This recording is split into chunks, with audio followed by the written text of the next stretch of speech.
నేను ఏది ముట్టుకున్నా బంగారం అయిపోవాలని పూర్వం ఎవరో కోరుకున్నారంట. కోరుకోగానే దేవుడు వచ్చి తదాస్తు అనేసాడు. అక్కడి నుంచి బట్టి కట్టుకున్న పెళ్ళాన్ని ముట్టుకున్నా, తినే అన్నాన్ని ముట్టుకున్నా, స్నేహితుణ్ణి ముట్టుకున్నా, చివరికి చెట్టుని చేమని ముట్టుకున్నా సరే మొత్తం బంగారం అయిపోవడం మొదలెట్టినాయి. వెక్కి వెక్కి ఏడ్చేసి, భగవంతుడా నాకు బంగారం వద్దు ఏమొద్దు బాబు, నీ వరాలని నువ్వు తీసేసుకో, నా బతుకేదో నీ బతుకుతాను, నా సావు నేను సస్తా అన్నాడంట. అప్పుడు ఆ వరం వెనక్కి తీసేసుకున్న తర్వాత బంగారం కాదు కదా, పొరపాటున ఈ రోజు నాకు ఒక 4 మెతుకులు దొరకాలి దేవుడా అని కూడా ఎప్పుడు దండం పెట్టుకోలేదంట. కష్టపడి పనిచేసి ఒళ్ళొంచి వచ్చిన దాంట్లో కడుపు నింపుకొని ఒళ్ళు తెలియకుండా పడుకునేవాడంట. అప్పుడు అర్థమైందంట అసలు మనకు కావాల్సింది ఏంటి, ఏముంటే మనం హ్యాపీగా ఉంటాం, ఏముంటే మనకు రెస్పెక్ట్ ఉంటుంది, ఏముంటే మనం బాగా బ్రతకగలుగుతాం, సుఖంగా నిద్రపోగలుగుతాం అనేది. ఇక్కడ ప్రతి ఒక్కళ్ళు కష్టపడేది అనుకున్నదే అనుకున్నట్టు జరిగితే బాగుండు అని. కానీ గుర్తుపెట్టుకో, ఇక్కడ నువ్వు ఒక మైండ్ సెట్తో ఆలోచించి ఒకటి చేయాలనుకుంటావు. నువ్వు చేయాలనుకున్న పనికి కేవలం నువ్వు ఒక్కడవే కాదు, ఇంకో 10 మంది 20 మంది వాట్ ఎవర్ ఇట్ ఈస్, చాలామంది వాళ్ళకి తెలియకుండానే నీకు అవసరం లేకుండానే నీ పనికి సహకరించాలి. అలాంటప్పుడు అంతమంది మైండ్స్, అంతమంది పనులు దాంట్లో ఇన్వాల్వ్ అయినప్పుడు నువ్వు అనుకున్నది అనుకున్నట్టు ఎలా జరుగుతుంది చెప్పు. ఫర్ ఎగ్జాంపుల్ చెప్తారు విను. ప్రేమ విషయానికి వద్దాం. నీ వరకు నువ్వు విపరీతంగా ప్రేమించావు, ఎప్పుడూ ఎక్కడా మోసం చేయలేదు.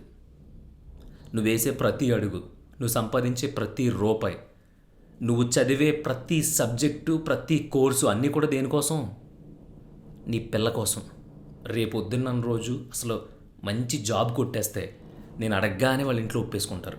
కాబట్టి నేను ఏం చేసినా సరే 1కి 10 సార్లు ఆలోచన చేయాలి అని నువ్వు పరిగెడుతున్నావు. కానీ ఆ అమ్మాయి ఏం చేసింది? ఈడెప్పుడు చూసినా కష్టపడుతూనే ఉంటున్నాడు, నాకు టైం ఇవ్వట్లేదు, ఈడేమో రంగురంగులు చొక్కాలు వేసుకోవట్లేదు, వీడికేమో స్పోర్ట్స్ బైక్ లేదు, ఇంకోటి లేదు ఇంకోటి లేదని చెప్పి నిన్ను చూసి చూసి చూసి నీ సిన్సియరిటీ చూసి చూసి బోరు దొబ్బి ఒకరోజు వచ్చి మన ఇద్దరికి సెట్ అవ్వదు, ఎందుకంటే మా నాన్న నాకు పెళ్లి సంబంధం చూశారు, నేను ఎందుకో కొంచెం బాగా సెటిల్ అయిన వాళ్ళు చేసుకుంటేనే బాగుంటానేమో అనిపిస్తుందని ఆ అమ్మాయి అభిప్రాయం అమ్మాయి చెప్పేసి వెళ్ళిపోయింది. మరి దాంట్లో నువ్వు అనుకున్నది అనుకున్నట్టు అయిందా? నువ్వు కష్టపడ్డావు, చాలా వదిలేసుకున్నావు, నీకు ఇష్టమైన ఫీల్డ్ని వదిలేసావు.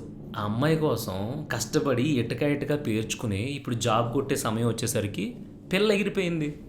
నువ్వు అనుకున్నది అనుకున్నది జరగలేదేంటి?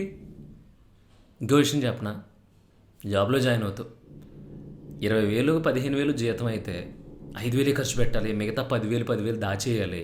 ఒక 5 సంవత్సరాలు అయ్యేటప్పటికి ఇంత డబ్బు అవుతుంది, మా అమ్మకి ఇది చేసి ఇవ్వాలి, లేదంటే మా నాన్నకి హెల్ప్ చేయాలి, లేదంటే మిడిల్ క్లాస్ ఫ్యామిలీ కదా ఇప్పుడు దాకా నన్ను చాలామంది అన్నారు, నేనేంటో ప్రూవ్ చేసుకోవాలి అని ఒక గోల్తో స్టార్ట్ అవుతావు.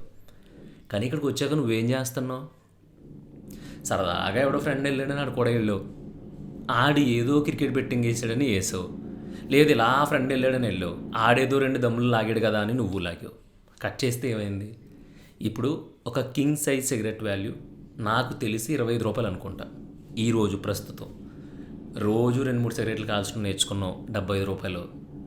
ఫ్రెండ్తో అలా వెళ్ళి సరదాగా మ్యాచ్ జరుగుతూ ఉంటే ఆస్ట్రేలియా మీద ఇంత అని చెప్పి టక్కుమని నీ సంపాదనలో 25% ఒక నోటి మాటతో బెట్ట కాసేసి స్థాయికి వెళ్ళిపోయావు.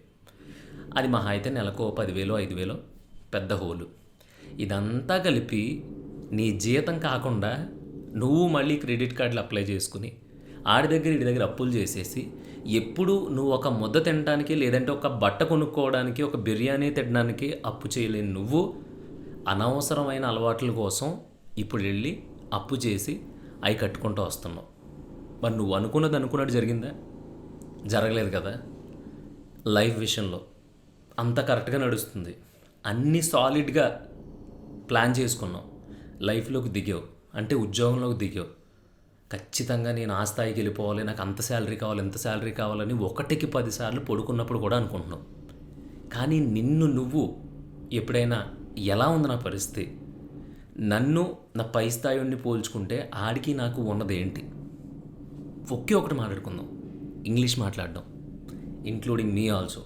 నాతో పాటు నేను 10 సంవత్సరాల నుంచి అనుకుంటున్నా నోరు విప్పితే అనర్గళంగా ఇంగ్లీష్ మాట్లాడేయాలి, అదొక్కటి వస్తే చాలు, ఈ ప్రపంచంలో నన్ను ఆపే శక్తి ఏదీ లేదనేది ఇప్పటికి కూడా నాకు తెలుసు. సిగ్గు లేకుండా, మొహమాటం లేకుండా మీకే చెప్తున్నా. 10 సంవత్సరాల నుంచి ట్రై చేస్తున్నా నేను. ఎంత బాగా మీతో 10 నిమిషాలు నేను మీతో మాట్లాడతా మీ కుటుంబ సభ్యుళ్ళ అని చెప్పేసి మాట్లాడే మాటలు నేను ఇంగ్లీష్లో కూడా మాట్లాడుంటే ప్రపంచవ్యాప్తంగా మన కమ్యూనిటీ పాటికి మిలియన్స్లో ఉండేది. కానీ నాకుండే చేతగానితనం, నాకుండే బద్ధకమో ఏమో నాకు తెలియదు, కానీ నేను అనుకున్నాను, కానీ అనుకున్నది అనుకున్నట్టు జరగల. ఇప్పటికి 3 విషయాలు మాట్లాడుకున్నాం. ఒకటి మన ఇంగ్లీష్ గురించి, రెండోది ప్రేమ గురించి, ఇంకోటి లైఫ్లో జాబ్లో నువ్వు డబ్బులు దాద్దాము అని అడుగుపెట్టినప్పటి నుంచి. ఈ 3 విషయాల్లో కేవలం 3 ఎగ్జాంపుల్స్, ఇంకా 190 ఉన్నాయి, అవసరం లేదండి మనకి. ఈ 3 విషయాలు మన చేతుల్లో ఉన్నాయి, మన చెప్పు చేతుల్లో ఉన్నాయి, మన మైండ్కి సంబంధించినవి, మన బాడీకి సంబంధించినవి, మనకి ఎవ్వడూ సలహా ఇవ్వాల్సిన అవసరం లేనటువంటి విషయాలు. కానీ ఈ విషయాల్లో పర్టికులర్గా ఈ పాయింట్లో ఎప్పుడైనా మనం అనుకున్నది అనుకున్నట్టు జరిగిందా? నేను కూడా చెప్పుకుంటున్నా, ఈ పాడ్కాస్ట్ జరగలేదు. ఎందుకు జరగలేదంటే మన చేతుల్లోనే ఉంది కదా, మనమే చేయొచ్చు కదా. సరే అంతా వదిలే అబ్బా, రేపొద్దు నుంచి మొదలుపెట్టి ఆ సిగరెట్లు మానేద్దాం. ఆ అమ్మాయి ఎవరో ఎప్పుడో మోసం చేసి వెళ్ళిపోయింది, ఇంకా దాని గురించి ఆలోచించి నిద్ర పట్టట్లా. మొత్తం వదిలేసుకున్నాను, సర్వం కోల్పోయాను, అందరి ముందు ఎదవలా నిలబడ్డాను. మర్చిపోదాం రేపొద్దు నుంచి, నీ చేతిలో ఉంది కదా. మర్చిపోతావా? మర్చిపో. కానీ నువ్వు అనుకున్నట్టు జరిగిపోవాలి. రాత్రి మళ్ళీ 12-1 గంట అయితే కానీ మనకు నిద్ర పట్టదా, అలవాటు అయిపోయింది సిటీ లైఫ్ అని అంటున్నావు కదా. సరే, నువ్వు అనుకున్నట్టు జరగాలి అంటే ఈ రోజు నుంచి 9ంటికి భోజనం చేసి 10:30కే నిద్ర పట్టినా పట్టకపోయినా సెల్ ఇసిరేసి దుప్పటి ముసుగు పెట్టుకుని, ఏసీ ఉంటే ఏసీ వేసుకుని, ఫ్యాన్ ఉంటే ఫ్యాన్ వేసుకుని, లేదంటే బయట మంచం వేసుకుని పడుకోగలిగే దమ్ము నీకుందా? లేదు. కానీ అనుకున్నట్టు జరిగిపోవాలి. మన అకౌంట్లో 20,000 ఉంటే మనకు కుదురు ఉండదు. ఎలా వెళ్ళి డ్రాయర్ కొనుక్కొచ్చేయడం, ఎలా వెళ్ళి బనీన్ కొనుక్కొచ్చేయడం, ఎలా రెస్టారెంట్కి వెళ్ళిపోవడం, ఎలా ఇంకో పక్కకి వెళ్ళిపోవడం. కానీ మన మీద, మనకి ఉపయోగపడే వస్తువు మీద ఎప్పుడైనా టక్కుమని తీసి ఒక 5,000 ఖర్చు పెట్టామా? లేదు. ఎందుకు? ఇప్పుడు అంత అవసరమే ఉంది. ఇప్పుడు ఎక్సెల్ నేర్చేసుకుంటే అవసరం ఏంటి? ఇప్పుడు ఎక్సెల్ నేర్చుకుంటే ఏమైపోద్ది? ఏమన్నా అసలు ఎక్సెల్ అవుట్డేటెడ్ అంటారా? అదేదో ఉందంట ₹1,00,000 అంట, మన దగ్గర 1,00,000 లేదు కదా, 20,000 ఉంది కదా, సరే తర్వాత చూద్దాంలే అని చెప్పి వదిలేస్తున్నాం. కానీ నువ్వు అనుకున్నట్టు జరిగిపోవాలి. పొద్దున్న లేస్తే 1 గంట మనది కాదు అనుకుంటే ఇలా పెట్టి అద్దం ముందు నుంచి ఉంటే టూ సెక్సీకి కనిపిస్తాం. కానీ మనం చెయ్యం. కానీ ఎవరన్నా చూసేవాడికి రేపు పొద్దున్న నుంచి వచ్చి ఆదివారం నుంచి జిమ్కి వెళ్ళిపోవాలరా, లేదంటే రే చపాతీ తింటే తగ్గుతుంది అంటవా? అది ఇప్పుడు వేడి నీళ్ళలో కొంచెం తేనె వేసుకుని, ఇప్పుడు అదేంటది ఆ ప్యాకెట్లు ఉంటాయి కదా, ఎల్లా ముంచేసుకుని తిప్పేసి లేపి అవతల పడేసి తాగితే ఏమో వారం రోజుల్లో కరిగిపోద్ది అంటారా పొట్ట. సరే కరిగిపోద్ది. కనీసం రోజు లేచి ఒక గ్లాసు వేడి నీళ్ళు తాగావా? తాగలేదు. కానీ నీకు జుట్టు ఊడకూడదు, పొట్ట రాకూడదు, డబల్ చిన్ రాకూడదు, చూసేటప్పటికి 20 ఏళ్ళ రాకుమారులే కనిపించాలి నువ్వు. అన్నీ అనుకున్నట్టు కావాలి నీ బాడీలో. కానీ నువ్వు బాడీకి కావాల్సిన 1 గంట ఇవ్వట్లా. ఎవరితోనో కూర్చొని సిట్టింగ్ అయ్యిరా అంటే తెల్లార్లు కూర్చుంటావు, పేకాట ఆడరా అంటే 2 రోజులైనా ఆడతావు, ఇంకేదన్నా యాక్టివిటీ చేయరా పనికి మాలిందంటే అన్ని పనులు వాయిదా వేసేసి లగెత్తుకు వెళ్ళిపోతావు, ఒంటి మీద గొడ్డ ఉందో లేదో చూసుకోకుండా. అయినా సరే అలా చేసినా సరే నువ్వు అనుకున్నట్టు ఉండాలి, నువ్వు ఎక్స్పెక్ట్ చేసినట్టు నీ బాడీ ఉండాలి. ఎలా ఉంటుంది? లేదు, నా తరపు నుంచి నేను అన్నీ ఇచ్చేస్తున్నా, నేను ఎంత మంచిగా ఉన్నా సరే ఎందుకు నాతో అందరూ ఇలా బిహేవ్ చేస్తున్నారు, ఇదంతా కరెక్ట్ కాదు కదా, అసలు అందరూ నాతో బాగుండాలి అని నువ్వు అనుకుంటున్నావు. కానీ కాసేపు ఆగి, మన చుట్టూ జనం ఎలా ఉన్నారు, మనం మంచి చేసినా సరే మన మీద ఉమ్మూసి వెళ్ళిపోతున్నారు, లేదంటే రాయి వేసి వెళ్ళిపోతున్నారు, లేదంటే దోసేసి వెళ్ళిపోతున్నారు, లేదంటే పాతేసి వెళ్ళిపోతున్నారు, లేదంటే తొక్కుకుంటూ వెళ్ళిపోతున్నారు. అప్పుడు మనం ఎలా ఉండాలి? కనీసం తొక్కుకుంటా రాళ్ళు వేసేసి ఉమ్ములు వేసి వెళ్ళిపోకుండా అలాంటి ఎదవలున్న గ్యాంగ్ నుంచి కొంచెం యూటర్న్ తీసుకుని పక్క నుంచి వెళ్ళిపోవాలి. అమ్మో కానీ నువ్వు వెళ్ళవు, నీకు పౌరుషాలు, నీకు కథ, నీ ఓవర్ యాక్షన్ ఇంకోటి వేరు. నేను ఇలాగే వెళ్తాను, నాదేమైంది అంటావు. ఏం అవసరం? అక్కడ ఓడిపోయాను అని ఒప్పుకోవడానికి కూడా నీకు మనసు ఒప్పదు. కానీ అన్నీ నువ్వు అనుకున్నట్టు జరిగిపోవాలి. అసలు ఎలా ఉంటే ఏం జరుగుతుంది అనేది నీకు నాకు బాగా తెలుసు. కానీ అలా ఉండడానికి మన బద్ధకం లేదంటే మన ఇన్నర్ సోలో లేదంటే ఇంకోటో ఒప్పుకోవట్లా. వినే వినేష్ పోగొడ్ అనే ఒక అమ్మాయి ఉంది. ఆ అమ్మాయి 100 గ్రాములు బరువు తేడా వచ్చినందుకు కన్ఫామ్ అయిపోయిన పథకాన్ని కోల్పోయింది. ఆ అమ్మాయి రాత్రంతా స్కిప్పింగ్ చేసి తినకుండా నీళ్లు తాగకుండా రాత్రంతా కష్టపడింది. ఒకవేళ 100 గ్రాముల బరువు తగ్గినా సరే రేపొద్దున రింగ్లోకి వెళ్ళిన తర్వాత ఆ అమ్మాయి ఎలా ఫైట్ చేసేదో కూడా ఆ అమ్మాయికి ఆ క్షణంలో స్పృహ లేదు. నేను 100 గ్రాములు ఎక్కువ ఉన్నానని తగ్గిపోవాలి, అదొకటే టార్గెట్ పెట్టుకుంది. ఎందుకు టార్గెట్ పెట్టుకుంది? ఆ అమ్మాయి 100% నేను తగ్గిపోతాను, ఖచ్చితంగా నాకు పథకం వస్తుంది అనేది మాత్రమే పెట్టుకుందా అంటే ఏమో తెలియదు. కానీ ఆ క్షణాన్ని చేయాల్సింది ఏంటంటే అక్కడ యాక్షన్ అవసరం. చేసింది కానీ అవ్వలేదు, బాధపడింది. కానీ అవ్వకపోయినా ఆ అమ్మాయిది అనుకున్నది జరగకపోయినా ఆ అమ్మాయి గురించి ఈరోజు నువ్వు నేను మాట్లాడుకుంటున్నావు. ఎందుకో తెలుసా? అక్కడ యాక్షన్ ఇంపార్టెంట్. మరి నా విషయంలో నీ విషయంలో మనం యాక్షన్ తీసుకోవట్లా. కానీ ప్రతిదానికి మనం అనుకున్నట్టు 100% జరిగిపోవాలి. ఇప్పుడు సిగరెట్ మానేయాలి, మందు మానేయాలి, మనల్ని చాలా రోజులు నమ్మించి ముంచేసిన వాళ్ళని మర్చిపోవాలి. ఇవన్నీ నీ చేతిలో ఉంటాయి. మీ అమ్మ కానీ, మీ నాన్న కానీ, మీ అక్క కానీ, మీ చెల్లి కానీ, నాలాంటి ఎవడో కానీ ఏమీ చేయలేరు.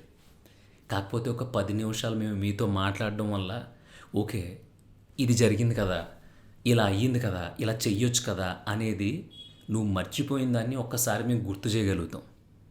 ఆ గుర్తు చేసిన తర్వాత కూడా పదే గుర్తు చేస్తున్నా కూడా పదే వెంట పడుతున్నా సరే నువ్వు గుర్తుంచుకుని దాని మీద యాక్షన్ తీసుకోకపోతే నీలో ఉన్న పెయిన్ అయినా సరే, నీకు కావాల్సిన మార్పు అయినా సరే, నువ్వు తలపెట్టిన పని అయినా సరే, నువ్వు వెళ్ళే దారైనా సరే, నీ జీవితం అయినా సరే, నువ్వు అనుకున్న ఏదైనా సరే అయ్యి ఎప్పటికీ నువ్వు అనుకున్నది అనుకున్నట్టు జరగదు.